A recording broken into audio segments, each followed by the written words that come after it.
Thank you for watching this Q&A session all about estate planning. These questions were submitted from viewers just like you. We'll hear from Clear Estate experts Safia Venkalwala, Senior Estate Professional and Ontario Regional Lead, Norm Eady, Senior Tax Advisor, and Sarah Hillier, Director of Estate Solutions. Now let's get started.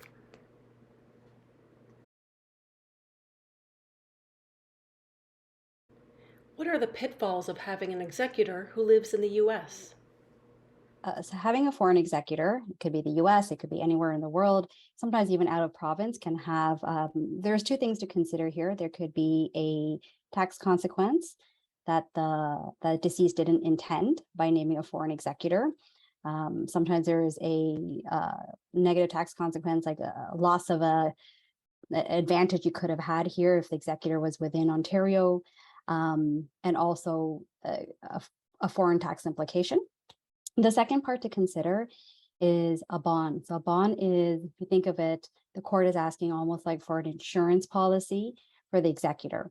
So usually with executors in Ontario, that bond can be waived, or it's not required, may not be required depending on the circumstances, but that's generally the case. But once an executor is outside of province, especially outside of country, the bond is quite expensive. So I would always recommend to have a executor that lives within Ontario. What are the probate rules around common law partnerships? So common law is, it's an interesting concept, especially because there are so many common law partners now. There's two things to consider here. There is the common law rule around can they be an executor, and there's a common law rule around can they be a beneficiary. So we'll talk about intestacy, so when somebody dies without a will. So if there's a will and they've named their common law partner, I think that's pretty straightforward. But if there's no will and somebody passes away and they had a common law partner, the common law partner could apply to become executor of the deceased estate, but they're not automatically entitled to be a beneficiary, unlike married partners. So married partners have I call it automatic entitlement. It does depend on if there's children or not children and what the circumstances are, but common law partners just don't share the same rights. So it's very important to have a will to include the common law partner. There's also a tax implication with common law partners. If you haven't declared your marriage or common law partner prior to death, then you can't do it on the final tax return. Therefore, you will miss out on the benefits that are shared between spouses. I have a property in Florida. Do I need a separate will for the U.S.? So the general recommendation is always to have a separate will for whatever jurisdiction where your assets are. So for example, primarily you're in Ontario, you have mostly Ontario assets, but you have a property in Florida, or you have a property in Italy or Spain or wherever it might be.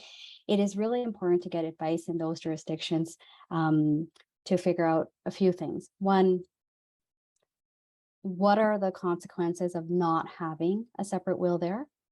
And what are the advantages of having it?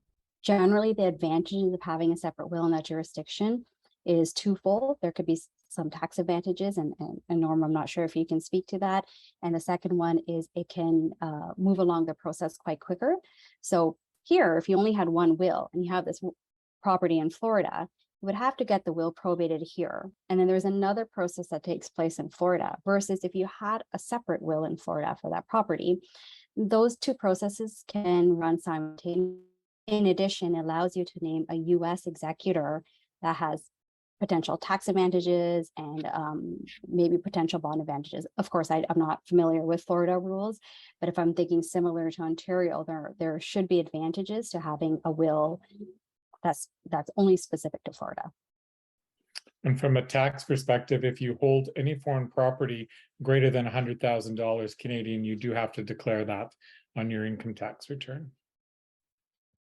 How do I assign custody of my children to someone else in the event my husband and I both die before they are 18? How do you set up a trust for them? So I'm a parent as well, and I think this is one of the most popular questions. How do my children get taken care of physically?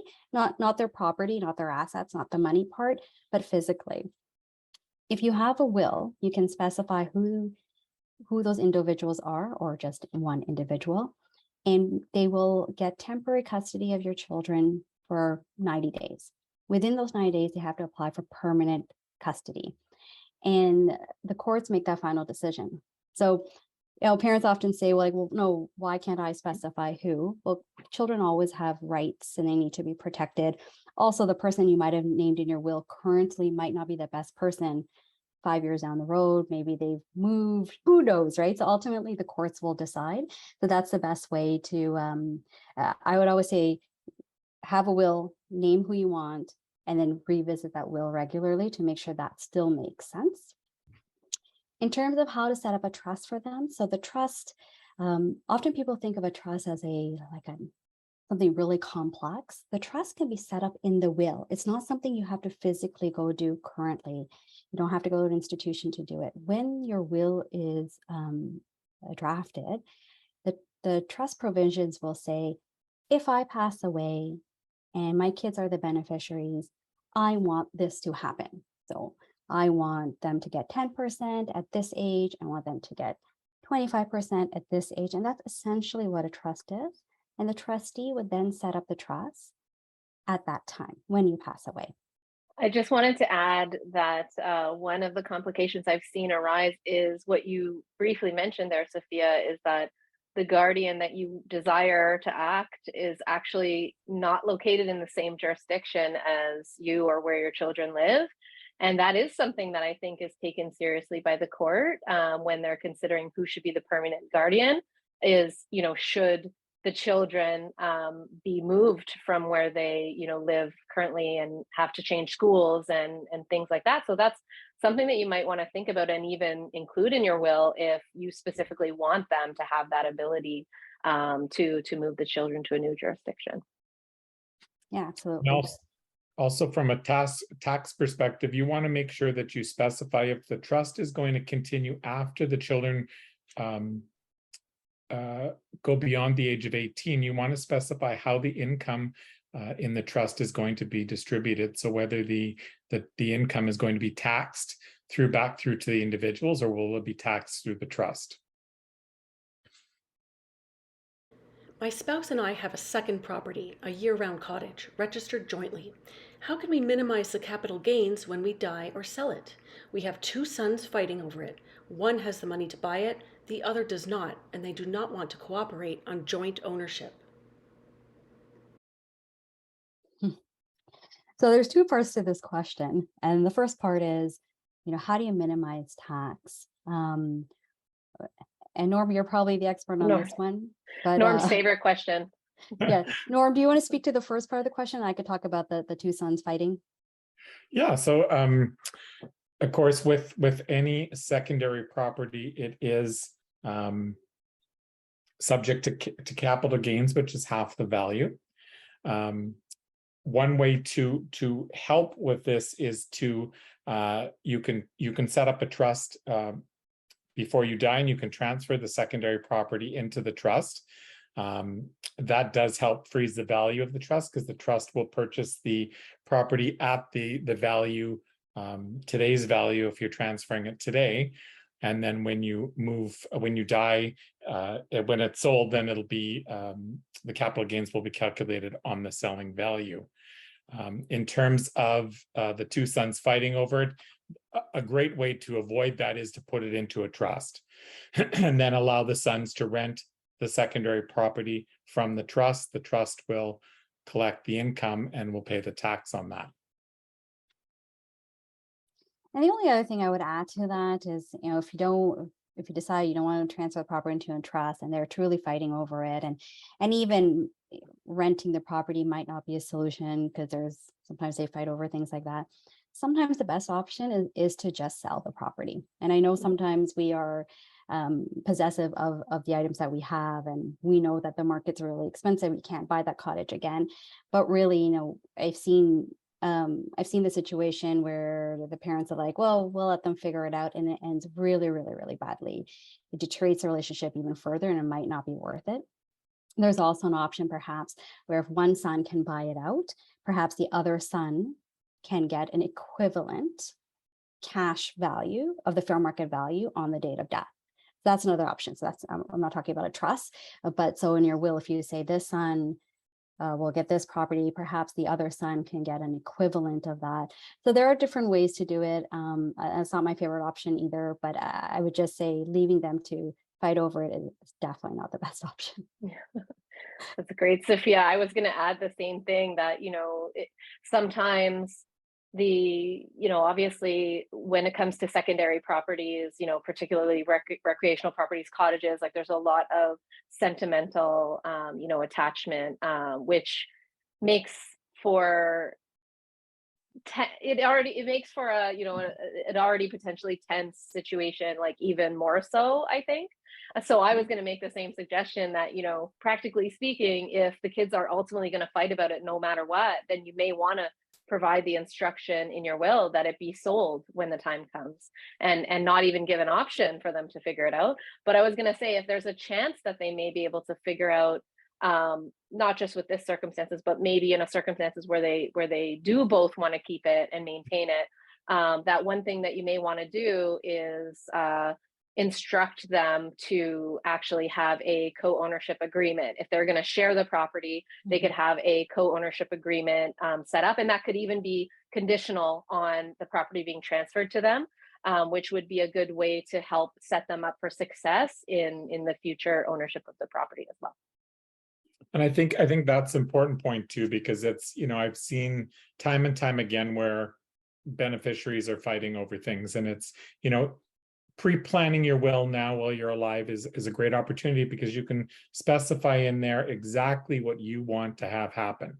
So there's no interpretation after you're dead about what you wanted to happen. You can actually spell it out. Exactly.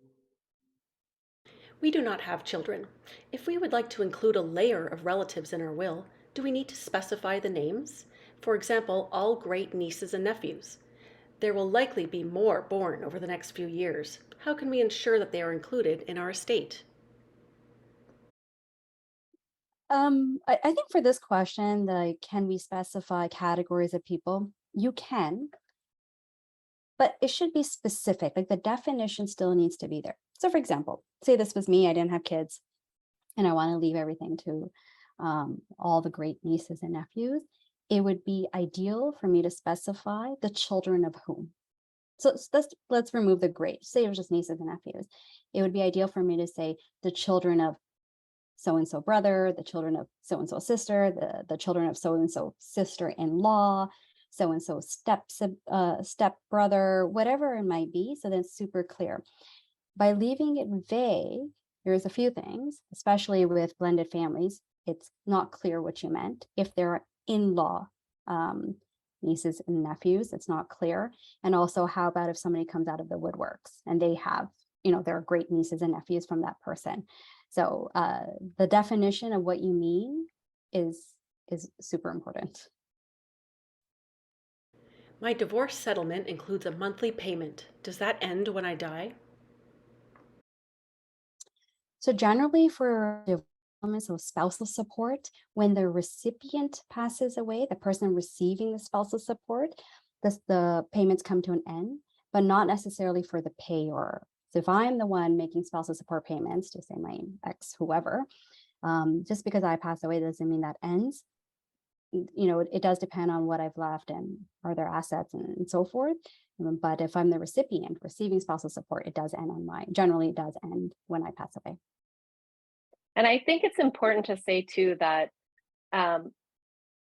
there's going to be specific terms typically in your divorce settlement to deal with what actually happens when either party passes away.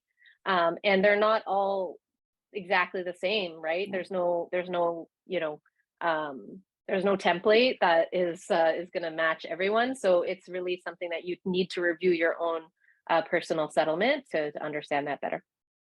Yeah. Is a cascading trust a good plan to protect a family cottage, both from probate tax and from beneficiary marital breakdown?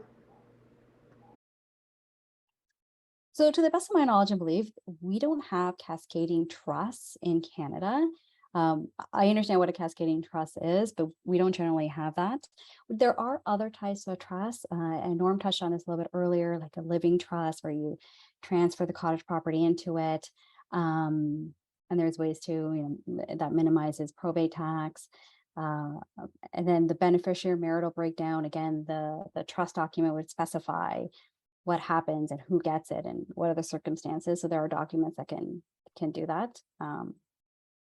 Anything you want to add to that, Sarah or Norm? I was just gonna say, I think in this context, cascading trust is probably referring to a living trust that's set up like a family trust to put the cottage property in. And I mean, it is a good plan to avoid probate tax, and to offer some protection from beneficiary marital breakdown for sure. Of course, when it comes to thinking about any type of trust, it's something that I think has to be considered really carefully, and all of the various factors need to be looked at, which is probably what Norm was right about to mention next. So I'll let you do that, Norm. Yeah, it's, you want to make sure that you specify how the trust is going to deal with the tax. So is the trust going to pay the tax itself? Is it going to pass that on to the beneficiaries of the trust? That's one of the most important things. I've actually seen, a fair amount of these where a family cottage is transferred into a trust. It allows the family members to then use the cottage on a booking schedule. And the trust, they take a personal benefit from doing that. But it also allows the cottage to make money through VRBO or Airbnb when the family's not using it, and that money is that income is generated through the trust, so it helps offset the costs as well. So it's a good thing to look at if it fits your particular situation. Yeah, and one more thing I want to add, because we get a lot of questions about recreational properties for very good reason, and often they're an important piece of a person's estate plan. But I think it's interesting that a lot of times people look at it like they're protecting the property itself, and I think that is because, sentimental value. They want to keep the property in the family for as long as possible, and that's completely understandable.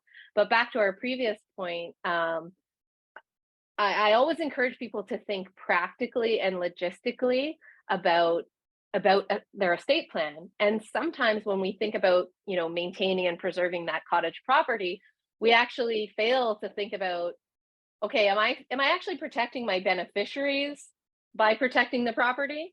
And, by that, I mean, does it actually make sense for them to continue to hold the property, right? Sometimes you have, different beneficiaries who live in different places, like which one is realistically going to actually get to use and enjoy the property, right? Who's going to take care of the property? Like there's all sorts of things to think about in addition to just the very important sentiment of maintaining the property in the family, right? It doesn't always amount to beneficiaries feeling like they've been treated equally, really, at the end of the day. So caution on cottage family property planning. How do you accommodate out-of-country beneficiaries in the will? So beneficiaries that live out of the country can be included in the will, just no different than any other beneficiary. That have to take place. One of them being is there, and Norm, please correct me if I'm wrong, there might be withholding income up to 25% or 25% of capital gains on the fair market value of a particular asset. You have to get some sort of clearance letter from CRA. There's other things to consider, like exchange rates and currency considerations. So those are the things that need to be taken. Those things need to be thought about and there can also be consequences to beneficiaries. So for example, you have a Ontario corporation, you've left shares to a beneficiary that doesn't live here. Well, that beneficiary in their home country might not be allowed to have shares in a foreign country. So there are things that sometimes we don't know the answer, and then we need to get advice on it. And then, of course, within Canada, we would have an idea of what the possible downsides are for an out-of-country beneficiary. Yeah, so from a tax perspective, there's definitely a lot of tax consequences for out-of-country beneficiaries, like the withholding tax. There are more forms that has to be reported depending on the country of residence of the beneficiaries. There are forms that have to be required to be filed with CRA reporting that income, and then they send it on.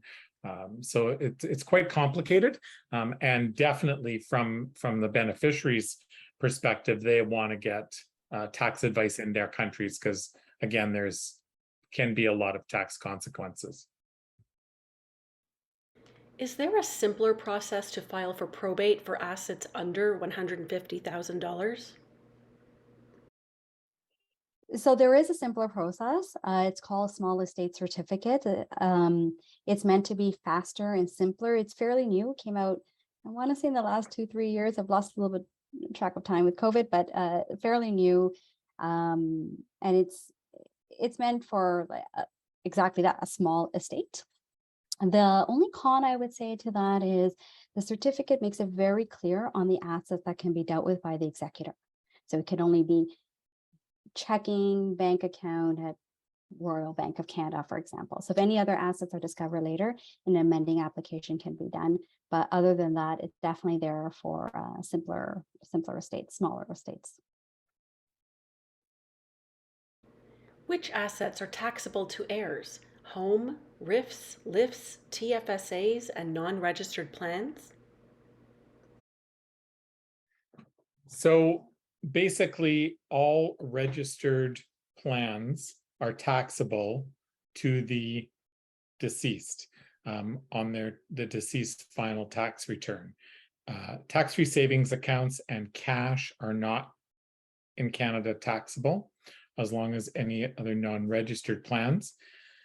In dealing with the home, if the home was the principal residence of the descendant for the time that they owned it and was never used as a rental property, then it qualifies as the principal residence and qualifies for the principal residence deduction. Therefore, it will be tax-free. I just wanted to add here too that, like, a lot of times people ask about how the heirs are taxed, but really, as you've explained, Norm, it's actually the deceased technically that's taxed.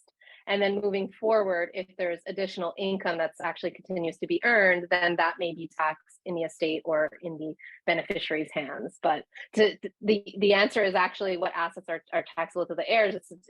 It's none, because That's right. it's actually taxable to the deceased. But yeah, that's a great clarification there.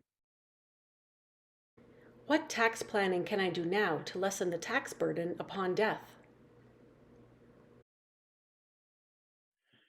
So the tax burden upon death, you want to make sure that things that you can deal with now, like naming beneficiaries on your life insurance policies and on things like that, that's important that you have named beneficiaries, because in some cases that will alleviate a tax burden. And you also want to make sure, again, your home is set up to be your principal resident, qualifies for the principal residence deduction. So there's a lot of things like that that you can do now. Also, starting to make sure that your beneficiaries understand what you have in your estate, because so many times we get to after somebody has passed away, and we're dealing with what they had and where it is and all of these things. So you want to make sure you very clearly let everyone know what you have, so they know when you die where they're looking for stuff and what's going to be taxable or not taxable. For a retiree who has several investment properties, what is the best estate planning for saving taxes before and after death? So several investment properties, again, it depends what they will, how the will is dealing with those, whether they're going to be sold or whether they're going to carry on or they're going to be passed on. Again, a trust is a great way to manage those properties. Those properties can continue as rentals through a trust with the tax either being dealt with in the trust or being passed on to the beneficiaries of the trust. So that's definitely one. You can also name your beneficiaries as having, giving your rental properties to your to people, which will also allow for that to be dealt with more efficiently through the tax return. What is probate and how is it dealt with if you don't use a lawyer? So what is probate and how is it dealt with if you don't use a lawyer? So you don't need to use a lawyer to do probate in Ontario. And in fact, this is how Clear Estate was born. We are alternate to using a lawyer or a law firm. You don't need one to do it. And essentially what probate is, it's a nickname for application for a certificate of appointment of estate trustee. It's when somebody passes away and there are assets and the institution or there's a government requirement, the assets can't be dealt with without you producing this proof that you are the named executor.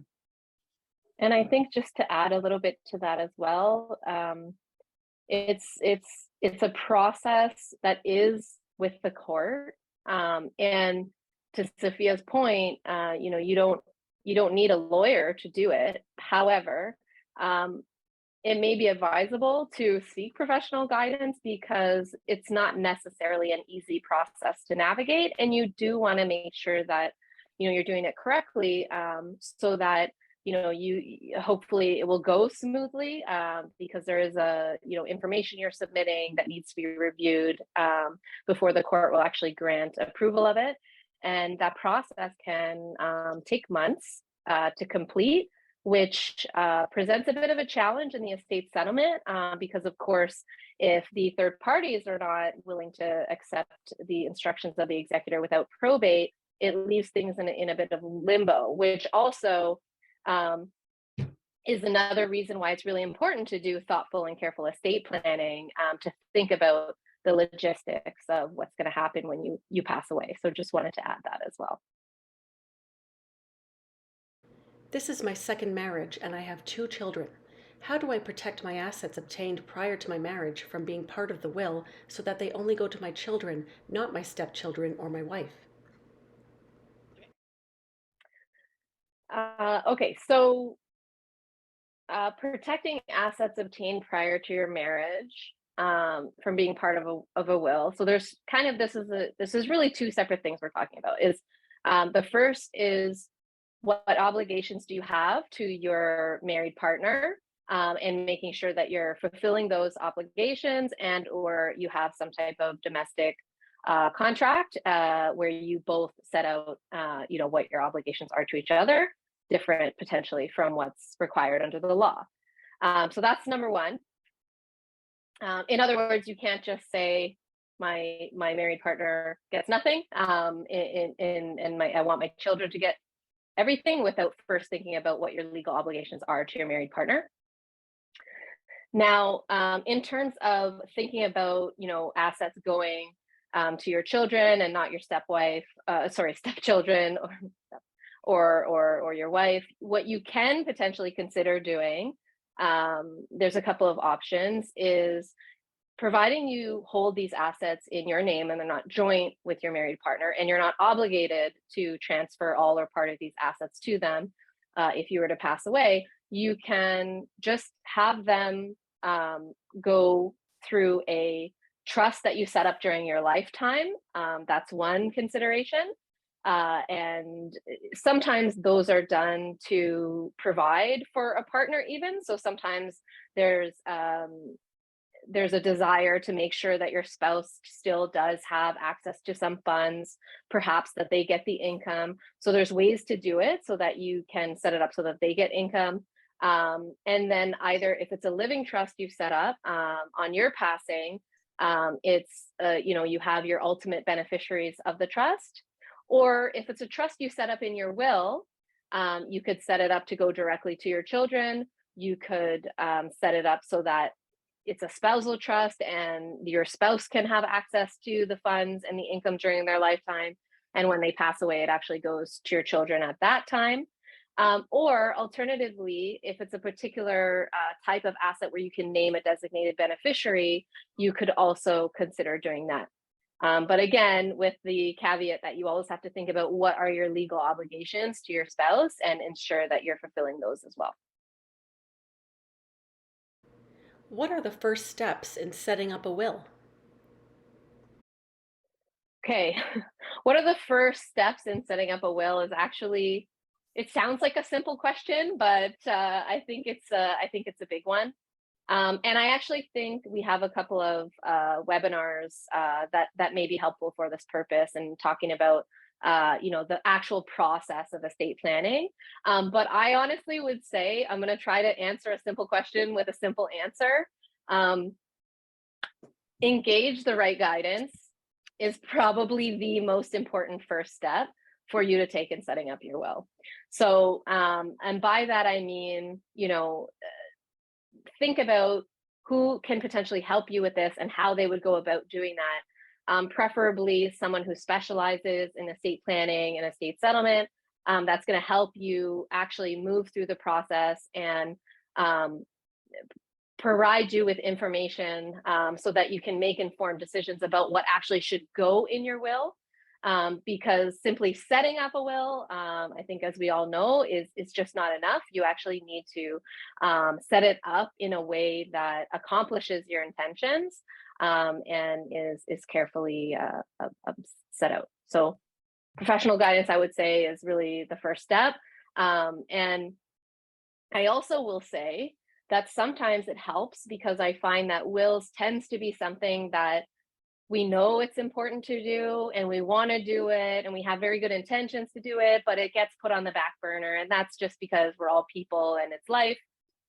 So I would say, think about when it's like, think about giving yourself a goal, an objective that you need to, a timeline, right? When is it that you want to have your will in place by? Or maybe it's, when do I want to decide what professional I'm going to use? At least give yourself little baby steps to make progress along the way. If you engage a professional, they'll actually help hold you accountable to get the whole process completed. So Sarah, just touching on that, often we see people who want a will done like the day before they travel during Christmas, and that's not ideal, and it's not an overnight process.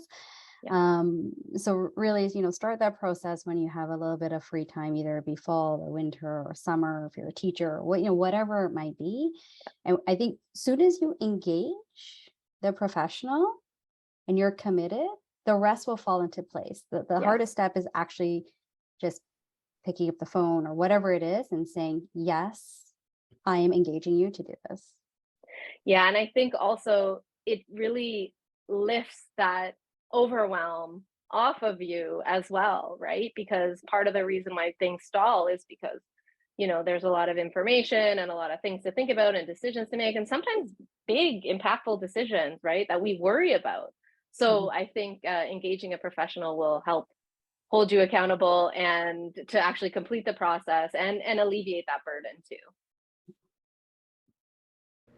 Thank you for watching. If you have any more questions, book a free consultation with Clear Estate. We're here to help.